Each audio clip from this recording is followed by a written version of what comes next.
प्यारे दोस्तों, आज हम आपको एक ईमानदार और नेक आदमी का वाकया सुनाने वाले हैं। जब एक चोर ने नेक और ईमानदार आदमी को मारने की कोशिश की तो हाथी ने उस चोर के साथ क्या किया, आइए आपको बताते हैं। दोस्तों, कुछ वक्त पहले की बात है। ईरान में एक बहुत गरीब आदमी रहता था।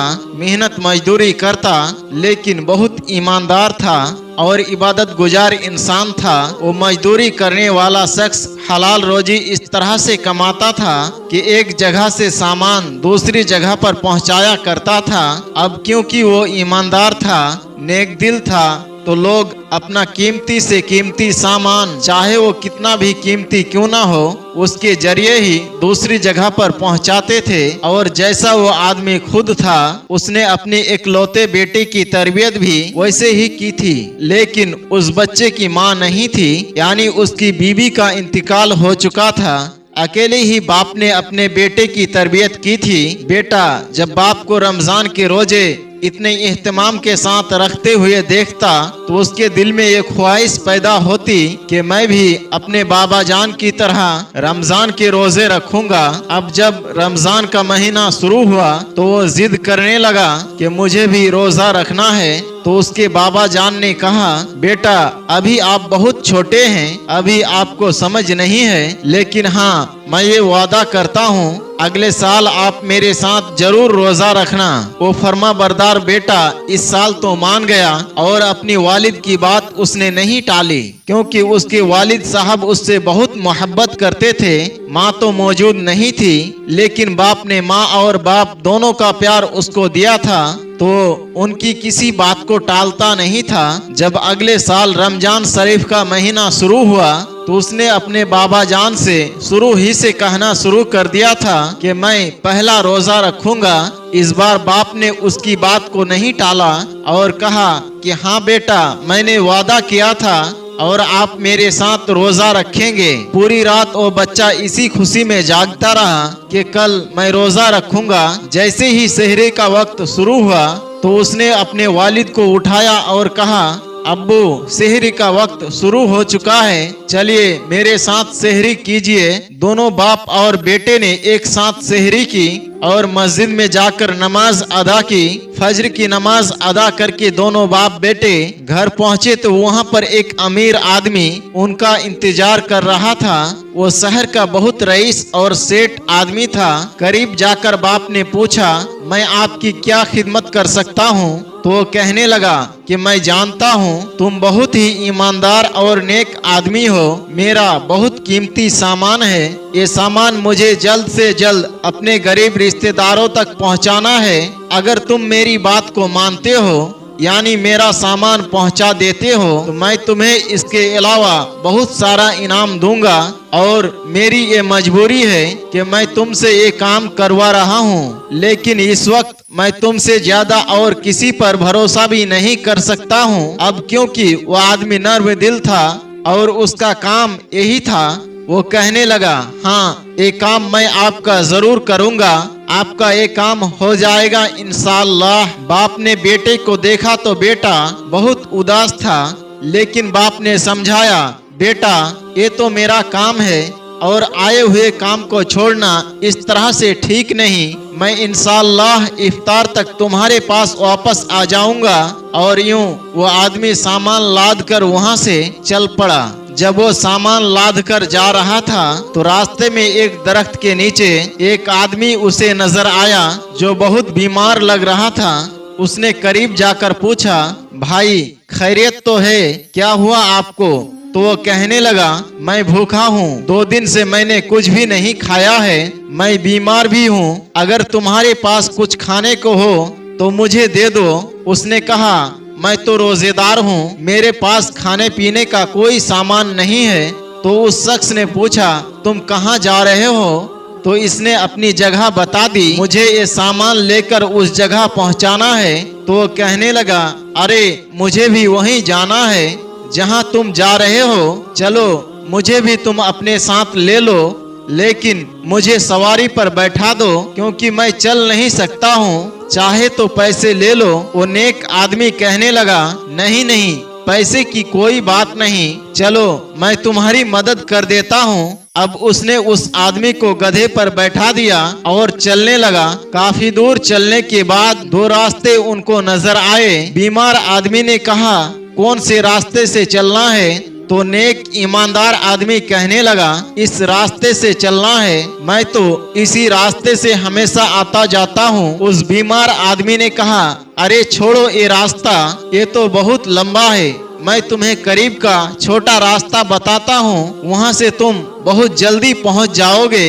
वो नेक आदमी कहने लगा, हाँ ये तो सही कह रहा है, मुझे तो वैसे भी जल्दी से काम करना है, मेरा बच्चा घर में इंतजार कर रहा होगा। उस बीमार आदमी के कहने पर उसके बताए हुए रास्ते पर चल पड़ा। थोड़ी दूर चलने के बाद रास्ते में एक खतरनाक घना जंगल पड़ा। जंगल को देखकर वो सोचने लगा, ये तो भयानक जंगल है, जंगली जानवर यहाँ पर मौजूद होंगे। ये अजनबी आदमी मुझे बिला वजह यहाँ पर लेकर आ गया। जब पीछे मुड़कर उसने देखा तो क्या देखता है, वो जो गधे पर बैठा हुआ था वो अजनबी अनजान आदमी कूदकर जमीन पर आ चुका था और सीधा खड़े होकर उसने अपने सर से चादर हटाई और ऐसा लग रहा था जैसे वो बहुत ताकतवर इंसान हो। हंसते हुए उस शरीफ आदमी की तरफ बढ़ने लगा और कहने लगा, मदद तो एक बहाना थी, मुझे तुम्हें लूटना था और तुम्हें मारना भी था। जब मारने के लिए उसने अपना खंजर निकाला और उसके करीब बढ़ा तो नेक आदमी कहने लगा, भाई तुम मुझे मत मारो, तुम मुझे क्यों मारना चाहते हो? ये सामान मैं तुम्हें नहीं दूंगा, ये किसी और की अमानत है और जो हकदार है वहाँ तक मुझे ये सामान किसी भी सूरत में पहुँचाना है। वो कहने लगा, तुम्हें मारना भी जरूरी है, मारना इसलिए जरूरी है ताकि किसी और को जाकर तुम ये ना बताओ कि रास्ते में तुम्हें किसी ठग ने लूट लिया। तो नेक आदमी कहने लगा, ठीक है, लेकिन मरने से पहले तुम मुझे आखिरी बार नमाज पढ़ने का मौका दो। वो हंसने लगा और कहा, चल जा और नमाज पढ़ ले, सब दिखावे की नमाज तुम लोग पढ़ते हो और मौत की डर से नमाज पढ़ने तू जा रहा है। वो कहने लगा, मौत का डर नहीं और ना ही दिखावे की नमाज है, मैं खालिस अल्लाह ताला की मोहब्बत में नमाज को अदा कर रहा हूँ, क्योंकि मैं रोजेदार हूँ। और इससे ज्यादा क्या खूबसूरत बात होगी कि रोजे की हालत में मुझे मौत आए। वो ठग हंसने लगा और कहता है, मरने से पहले सब दिखावा करते हैं, तू भी दिखावे की नमाज पढ़ने जा रहा है और तुझे यहाँ बचाने वाला कौन है? इस वक्त इस घने जंगल में मेरे अलावा और कोई नहीं। जब वो नेक आदमी नमाज पढ़ने के लिए खड़ा हुआ और सजदे में चला गया तो दुआ करने लगा, या अल्लाह, ये मेरे रब, एक कैसी मुसीबत आन पड़ी है, लेकिन मैं राजी हूँ इस बात पर, लेकिन ये सामान जो अमानत की तौर पर मुझे दिया गया था, या अल्लाह, इस सामान को तू हकदार तक पहुंचा दे। इधर ये नमाज पढ़ रहा था और उधर उसका बच्चा अल्लाह ताला से गिड़गिड़ा कर दुआ कर रहा था, या अल्लाह, मैंने सुना है कि रोजेदार का दुआ कबूल होती है, मेरे दिल में घबराहट हो रही है, मुझे लगता है कि मेरे वालिद साहब किसी बहुत बड़ी मुश्किल में है, उनको जो भी मुश्किल है उन मुश्किल से तू उन्हें बचा ले और वो खैरियत से मेरे पास घर वापस आ जाए। अल्लाह ताला ने उस बच्चे की दुआ को कबूल किया और उस आदमी की आखिरी सजदे को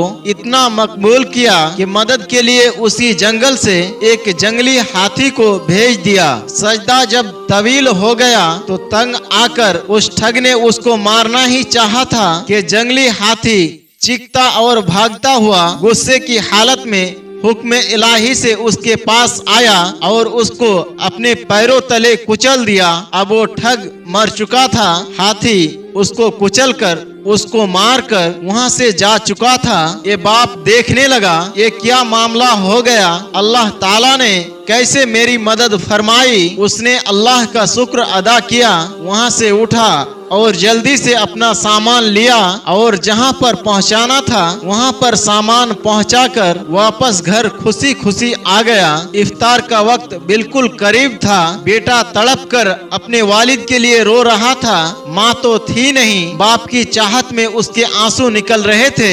बाप को जब उस बेटे ने देखा तो उससे लिपट गया और यूं दोनों बाप बेटे खुशी खुशी अपना रोजा इफ्तार किए और उसके बाद उस आदमी से जाकर मिले जिसका सामान उन्होंने पहुंचाया था। उसे बता दिया कि आपका सामान पहुंच चुका है। इसके अलावा रास्ते में पेश आने वाला सारा वाकया भी उसे सुनाया तो उस अमीर आदमी ने खुश होकर उस गरीब मजदूर को इनाम और इकराम से भी नवाजा। दोस्तों, उम्मीद करते हैं कि आज की हमारी वीडियो आपको जरूर पसंद आई होगी। आज की इस कहानी से आपने क्या सीखा, कमेंट बॉक्स में जाकर जरूर कमेंट करें और कहानी पसंद आने की सूरत में इसे लाइक करने के साथ ही अपने दोस्त अहबाब के साथ शेयर करें। मिलते हैं एक नए वीडियो के साथ, तब तक के लिए हमें इजाजत दें। अस्सलाम वालेकुम व रहमतुल्लाह।